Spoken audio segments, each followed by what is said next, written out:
Michael Carvajal was the director of the Bureau of Prisons. He has served in the Bureau of Prisons for the past 30 years, most recently having served as the assistant director for the Correctional Programs Division, after which he was appointed to the position of director of the Bureau of Prisons in February 2020. Director Carvajal, thank you for being here. It is the custom of this subcommittee to swear in all witnesses, so at this time I would ask you to please stand and raise your right hand. Do you swear the testimony you will give before this subcommittee will be the truth, the whole truth, and nothing but the truth, so help you God? Thank you, Director Carvajal. You may be seated. Let the record reflect that the witness answered in the affirmative. We will be using a timing system today, and Director Carvajal, all of your written testimony will be printed in the record in its entirety, but we would respectfully ask you try to limit your oral testimony to no more than 5 minutes. You may begin with your opening statement. Good morning, Chairman Ossoff, Ranking Member Johnson, and distinguished members of the subcommittee.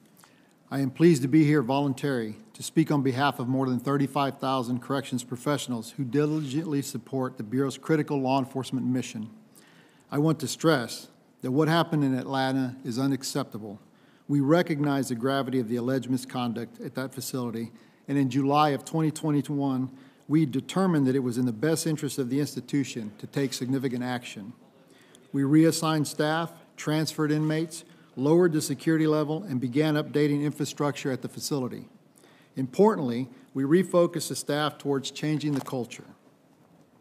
The Bureau has expended significant resources, implemented corrective actions meant to secure that USP Atlanta's operational compliance, meant to ensure USP Atlanta's operational compliance with policies and expectations. Regional leadership routinely visits the institution to provide oversight and review progress. In April 2022, I conducted a site visit to personally inspect the facility and assess the culture. I found that the staff to be receptive of and motivated by the recent changes that we instituted, and I observed firsthand the substantial physical improvements for the ongoing repairs. The regional office recently conducted a security assessment. While the report is not yet final, preliminary findings indicate that corrective actions have increased staff training, enhanced security measures, internal controls, improved internal auditing, and strengthened inmate and staff accountability.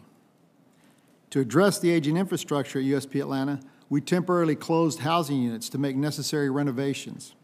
As repairs are completed and units are reopened, inmates will be returned to a safer environment. We are also in the process of upgrading the infrastructure and the installation of fiber optics that will support more modern security systems. That said, our ability to complete this critical work, including the replacement and addition of security systems and cameras, depends on our ability to fund these projects. For context, the current backlog of major modernization and repair projects throughout the Bureau is approximately $2 billion. However, over the last 10 years, the Bureau has received an average of $95 million annually to address these projects. This gap means that we must continually make difficult decisions about what projects to prioritize throughout the agency, which creates challenges when addressing infrastructure issues at 100-year-old institutions such as USP Atlanta. We continually strive to improve suicide prevention efforts within the BOP. Inmate suicide rates historically run lower than those of the general public. In recent years, we have taken meaningful steps to reduce the likelihoods of suicides at USP Atlanta and agency-wide. For example, in the spring of 2021, we created a task force to review strategies to reduce single celling, revised our suicide prevention policy, enhanced reconstruction follow-up procedures, and expanded use of reintegration housing programs. We also provided additional suicide prevention training and added 100 new positions to our psychology services, with at least 50 more anticipated this fiscal year. Properly addressing misconduct is also an agency focus. The Bureau employs multiple levels of oversight intended to ensure that its institutions are operating according to policy. This includes reviews performed by central and regional offices, local institutions, and outside entities.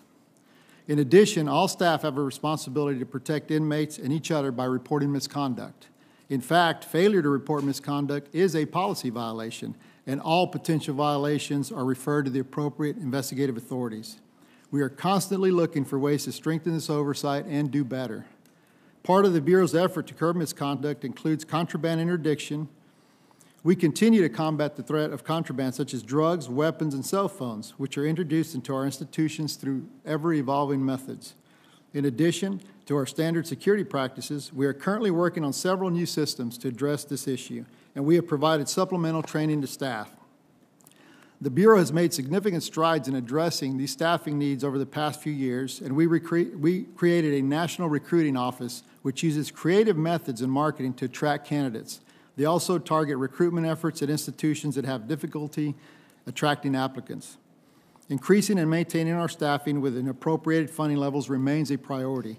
In 2021, we hired over 3,000 staff, and this year we've added over 1,200 new staff. We have proven that we can hire. And although hiring is not an issue at the majority of our locations, we are routinely outbid by competing corrections or law enforcement agencies that pay higher wages. Accordingly, we continue to consider how we can use additional incentives and hiring flexibilities so that we can be more competitive. USP Atlanta is currently staffed at nearly 90%, while the inmate population is approximately 42%. Recruitment and retention efforts are ongoing to maintain institution staffing at a safe and appropriate level. I appreciate the opportunity to discuss these issues with you, and I look forward to your questions.